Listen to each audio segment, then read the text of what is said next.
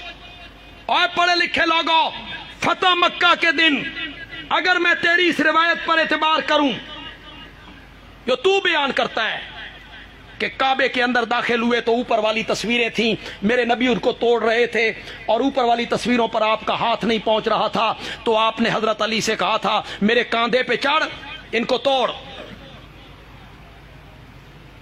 یہ تیری روایت ہے، میں مان جاتا ہوں، لیکن اتنا تو ماننا میرے نبی نے حضرت علی سے بت توڑوا کے یہ ثابت کیا کہ علی بت شکن ہے۔ سبحان اللہ، علی بت شکن ہے۔ حضرت علی نے کہا یا رسول اللہ، میں اور آپ کے کاندھے پر، میں اور آپ کے کاندھے پر نہ، آپ میرے کاندھے پہ آئیے، آپ میرے کاندھے پہ آئیے۔ عمر کتنی ہے؟ 29 سال، جوانی، جوبن، کڑیل جوان۔ میرے آقا نے فرمایا علی تو اس سے نبوت کا بوجھ نہیں اٹھایا جائے گا، تو اس سے نبوت کا بوجھ نہیں اٹھایا جائے گا۔ پھر حضرت علی میرے نبی کے کاندھے پہ آئے، ان بتوں کو توڑا۔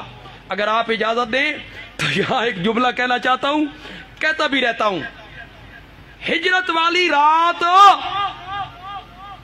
حضرت سیدنا صدیق اکبر کو میرے رب نے یہ قوت دی کہ اس نے پوری نبوت کو اپنے کاندھوں پہ اٹھایا، اور رب نے یہ بتایا کہ جو ابو بکر ہجرت کی رات نبوت کو اٹھا کے جا رہا ہے، نبی پاک کی وفات کے بعد خلافت کا بوجھ بھی یہی اٹھائے گا، یہی اٹھائے گا۔ میرے نبی نے یہ ثابت کیا۔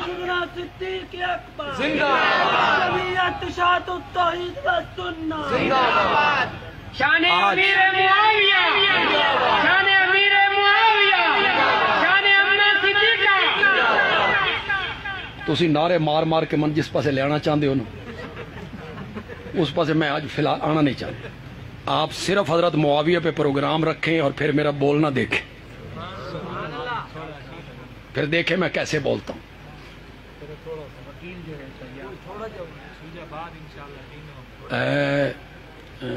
شاہ جی کے شہر میں بیٹھا ہوں، امیر شریعت کے شہر میں ہوں، سید عطا اللہ شاہ بخاری رحمت۔ کیسا جہاد کیا مرزائیوں کے خلاف، کیسا جہاد کیا۔ جب بیمار ہوئے زبان بند ہو گئی، فالج کا حملہ ہو گیا، لاہور میں بیٹھے تھے اپنے پیر صاحب کے پاس، حضرت عبد القادر رائے پوری رحمت اللہ علیہ، ان کے پاس بیٹھے ہوئے تھے، تو بات چلی کہ مرزائیت یوں ہو رہی ہے، یوں عروج ہو رہا ہے۔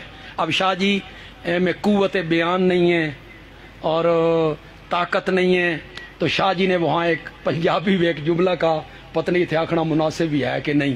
شاہ جی نے فرمایا پیر صاحب میری گھگری نو گھنگرو لوا دے تے پھر میری ٹور ویکھنا، بے دعا کر دیو اللہ من توفیق دے دے وے، پھر تسا میری ٹور ویکھو کہ میں کیسے مرزائیوں کے خلاف بولتا ہوں۔ اللہ شاہ جی کی قبر کو منور فرمائے اور اللہ شاہ جی کی قبر پہ رحمت کی برکھا برسات۔ بڑا جہاد کی ہے ختم نبوت، تو میں اس پر مستقل تقریر کرنا چاہتا ہوں، کبھی آؤں گا تو انشاءاللہ کروں گا، چلو کبھی سنہری مسجد میں صحیح انشاءاللہ۔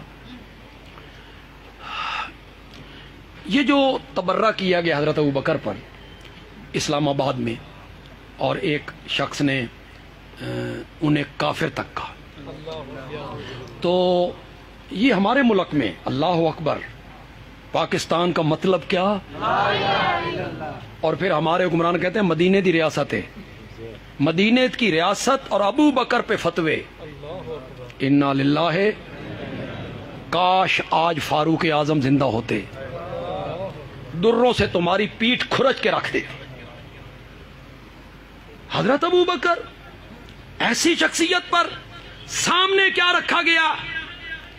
اصل مقصد تو یہ آپ کو بات سمجھانی، گالی نکالنا یا فتویٰ لگانا یہ کوئی کمال نہیں ہوتا، یہ کوئی کمال نہیں۔ گالی نکالنا تو کوئی فن نہیں نا بھئی، گالی نکالنا بھی کوئی فن ہے؟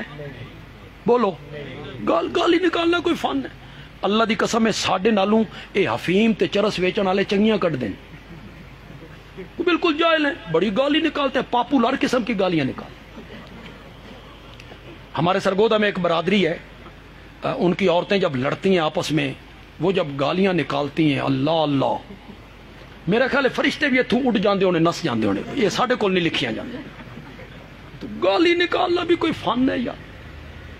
ممبر ہو اور گالی نہ، یہ کوئی، چاہے جو بھی مخالف، نہ فتویٰ لگانا کوئی فن ہے، نہ گالی نکالنا کوئی فن ہے، نہ بد زبانی کرنا، گالی نکالنا، اخلاق سے گری ہوئی گفتگو کرنا، اس ممبر پہ بیٹھنے والوں کو زیب دیتی ہے۔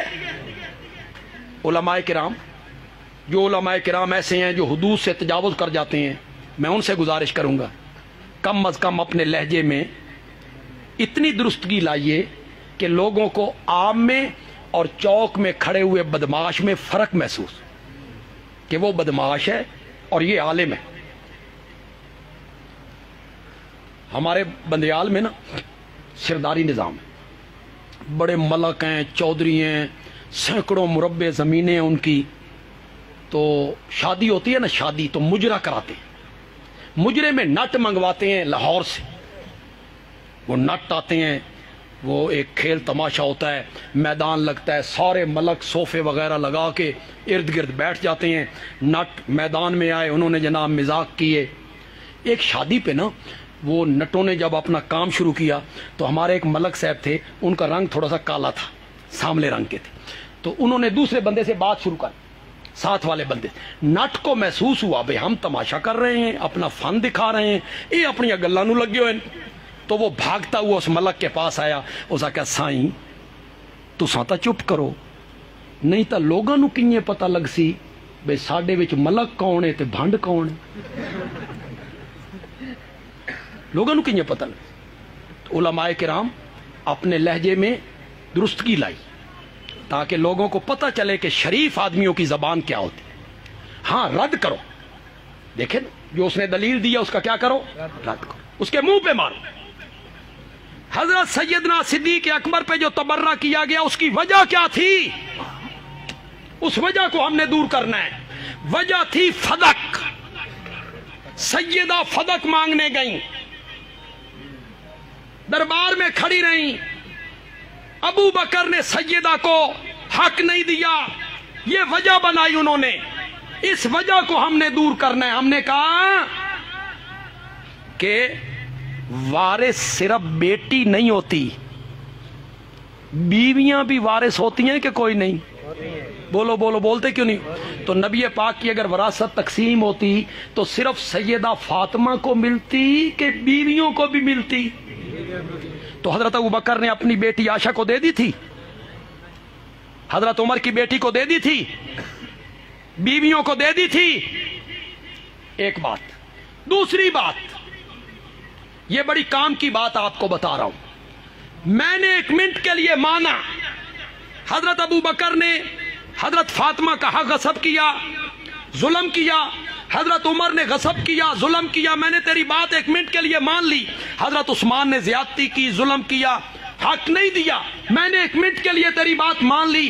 مجھے مطمئن کر، مجھے جواب دے، جب حضرت علی برسر اقتدار آئے، خلافت ان کے پاس، امامت ان کے پاس، حکومت ان کے پاس، فوج ان کے پاس، پولیس ان کے پاس، طاقت ان کے پاس، قوت ان کے پاس، حضرت علی نے فدق کا باغ جو فاطمہ کا حق تھا یہ فاطمہ کے وارثوں کو لوٹا دیا تھا۔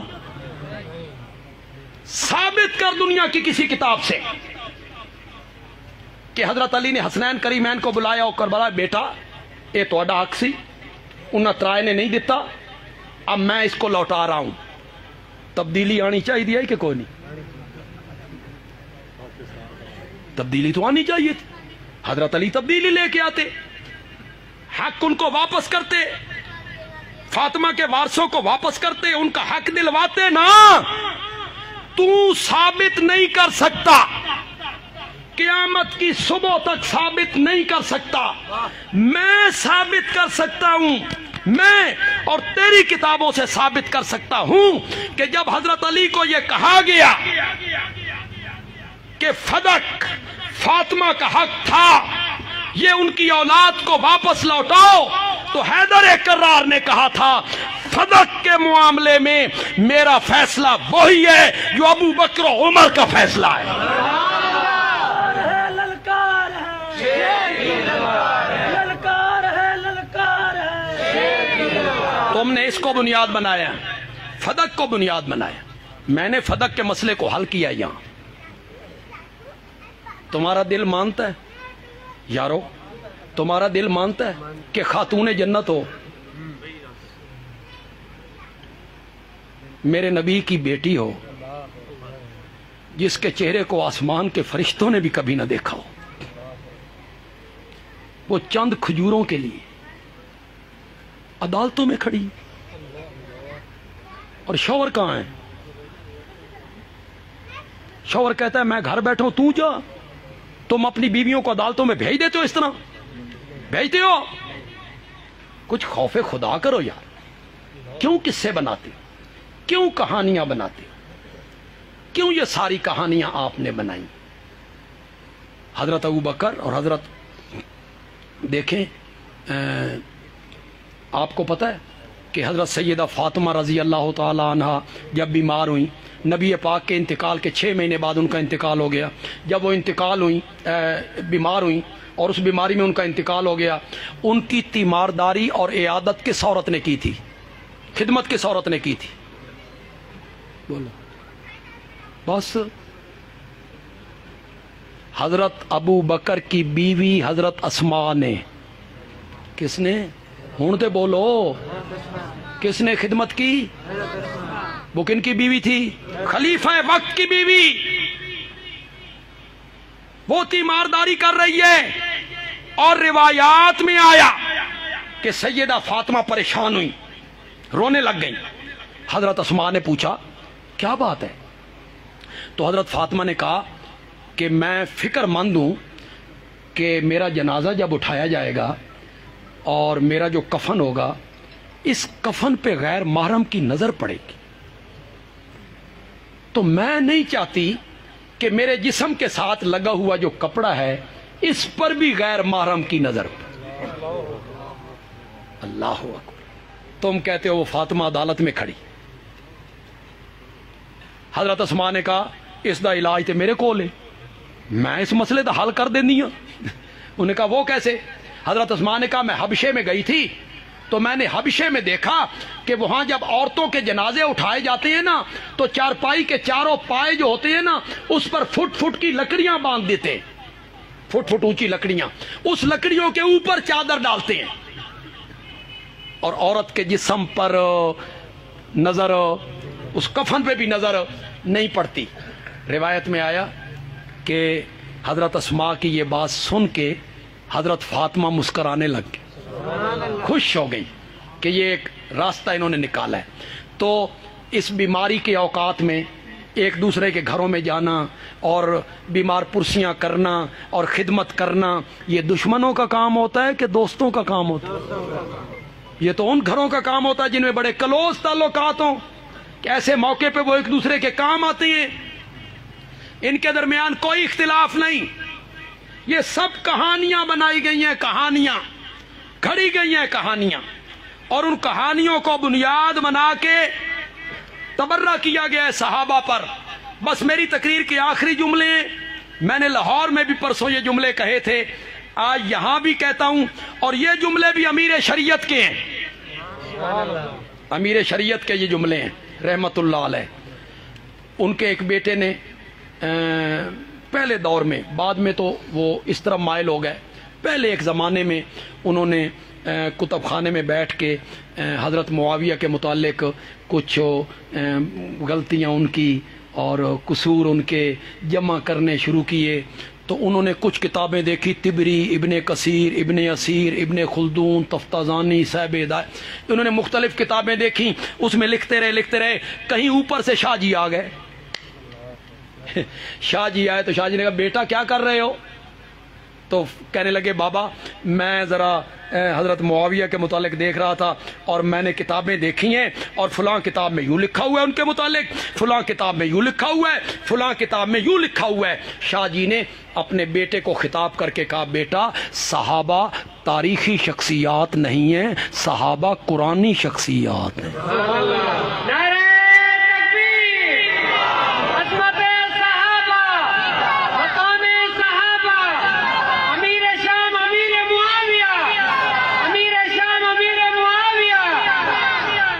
یہ آپ نے امیر شام کیوں کہا؟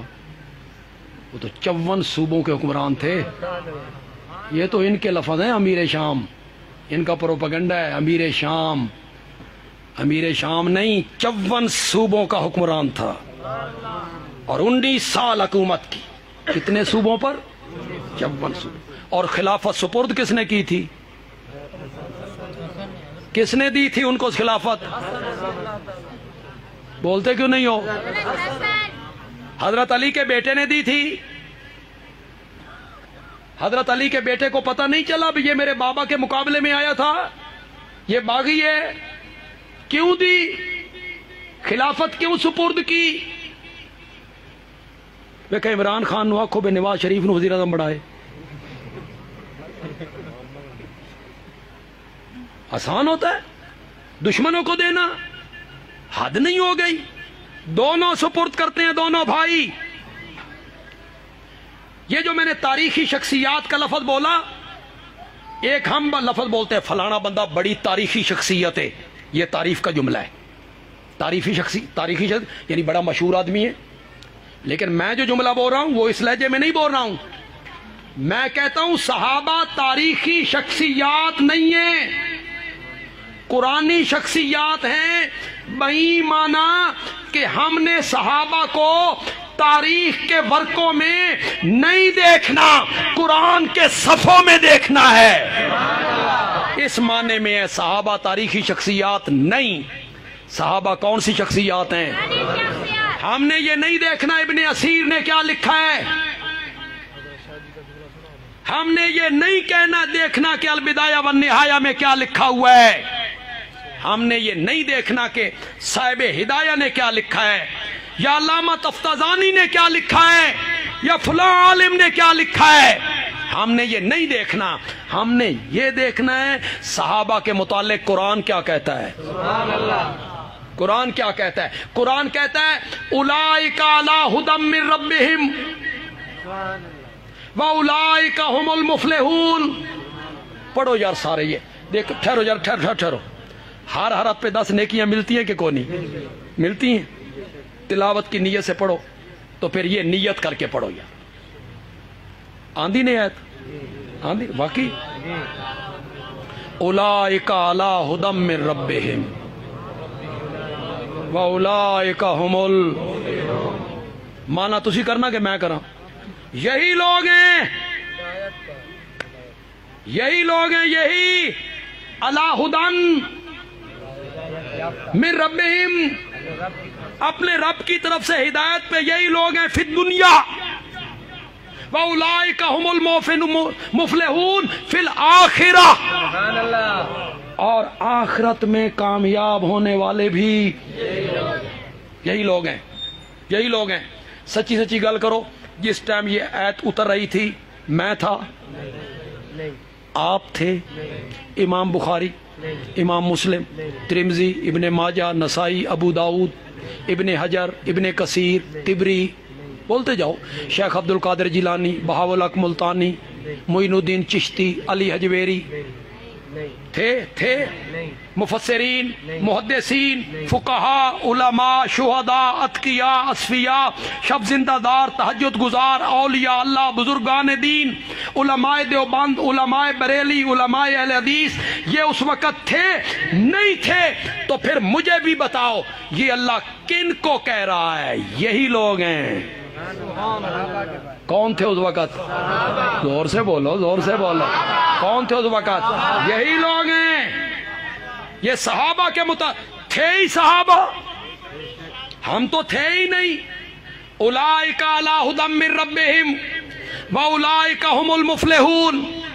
پھر اللہ نے آگے کہا اولئک هم المتقون، پھر اللہ نے کہا اولئک هم الصادقون، پھر اللہ نے کہا اولئک هم الراشدون۔ میں بڑا نالائق آدمی، مجھے اپنے علم پہ کبھی ناز نہیں ہوا، مجھے اپنی خطابت پہ کبھی ناز نہیں ہوا، اللہ آئندہ بھی بچائے۔ مجھ سے اچھے اچھے خطیب یہاں موجود ہیں، مجھ سے اچھے اچھے عالم یہاں موجود ہیں، مجھ سے اچھے اچھے لکھاری مصنف بھی یہاں موجود ہیں۔ میں نے کبھی تعدی نہیں کی، تحدی نہیں کی، تکبر نہیں کیا، اللہ آئندہ بھی بچائے۔ میں بڑا نالائق اور کم فہم آدمی۔ میں نے ایک کتاب لکھی، اس میں نے فیصلہ کیا کہ میں صحابہ کو قرآن کے آئینے میں پیش کروں گا۔ اس کا نام میں نے رکھا اصحاب رسول قرآن کے آئینے میں، صرف قرآن۔ میرے دل میں تھا کہ میں 100 آیتیں میں اکٹھی کروں گا، یہ میرے دل میں شروع میں تھا۔ میں نے اسے لکھنا شروع کیا، آیتیں 100 سے بڑھ گئی۔ میں نے کہا چلو 200، تھوڑی سی اور محنت کرتے ہیں، آیتیں 200 سے بھی بڑھ گئی۔ میں نے کہا چلو 300، آیتیں 300 سے بھی بڑھ گئی۔ اب کتاب کا حجم بھی دیکھنا ہے، اس کتاب کا حجم 700 صفحوں کا بن گیا، تو کہیں بریک لگانی پڑتی ہے۔ آپ میرے ذوق کی پتہ نہیں داد دیں گے یا نہیں دیں گے کہ میں نے کس ہندسے پہ آ کے اسے ختم کیا۔ میں نے 313 آیتیں پیش کی، اصحاب بدر کی تعداد کو میں نے سامنے رکھا، اور 313 یہ میں نالائق آدمی، قرآن تو بھرا پڑا ہے میرے نبی کے یاروں کے تذکروں، بھرا پڑا۔ اور اگر یہ گستاخی کا جملہ نہ ہو، اپنے اللہ سے معافی مانگ لیتا ہوں کہ اللہ کے متعلق یہ جملہ بولنا چاہیے یا نہیں بولنا چاہیے۔ میں تو محبت میں بول رہا ہوں، اللہ دی قسم ہے جدہ میں قرآن وچ ویکھنا نا بے اللہ میرے نبی کے یاروں کی تعریفیں کر رہا ہے، مجھے ایسے محسوس ہوتا ہے اللہ میرے نبی دے یاراں دیاں تعریفاں کردیاں رجدہ ہی نہیں، رجدہ ہی۔ اللہ کہتا ہے یہ بھی کہہ لوں، یہ بھی کہہ لوں، یہ بھی کہہ لوں، یہ بھی کہہ لوں، یہ بھی کہہ لوں۔ اولئک هم الصادقون، یہی سچے ہیں۔ کون تھے اس وقت؟ اولئک هم المتقون، یہی متقی ہیں۔ اولئک هم المفلحون، اولئک هم الراشدون، رضی اللہ عنہم ورضوا عنہ، اعد لهم جنات تجری تحتها الانہار، اولئک حزب اللہ، وہ اللہ کا لشکر ہے۔ کون تھے اس وقت؟ وہ اللہ کا لشکر کون تھا؟ یہودی، عیسائی، مشرکین مکہ، عبداللہ ابن ابی، کون تھے؟ اولئک حزب اللہ، وہ اللہ کا لشکر ہے۔ میرا سونا پیغمبر اے یار تیرے نے تے فوج میری ہے۔ صحابہ کس کی فوج ہے؟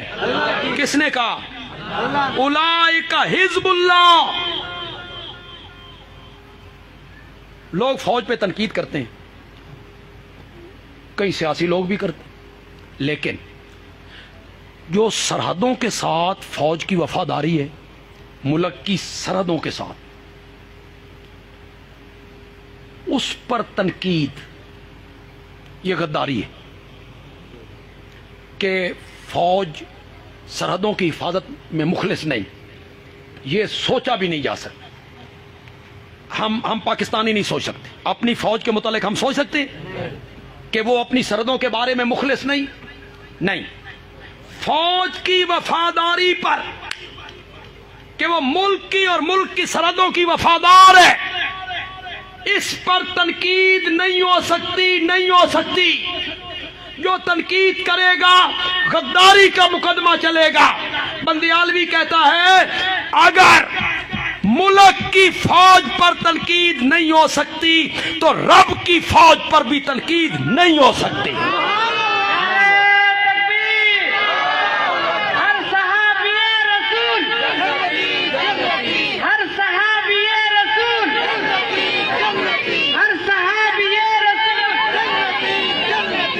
صحابہ مجھ پہ تنقید ہو سکتی، میرے استاد پہ بھی ہو سکتی، میرے مرشد پہ بھی ہو سکتی، میری جماعت کے امیر پہ بھی ہو سکتی، میری جماعت کے مبلغین پہ بھی ہو سکتی، ان علماء پہ بھی ہو سکتی، ولی پہ بھی ہو سکتی، امام پہ بھی، مفسر، محدث، مفسر، فقیہ، مفتی، کوئی تنقید سے بالا تر نہیں ہے، سب پر ہو سکتی ہے۔ صحابہ پہ تنقید نہیں ہو سکتی، نہیں ہو سکتی، ان کے اعمال سے بحث نہیں ہو سکتی۔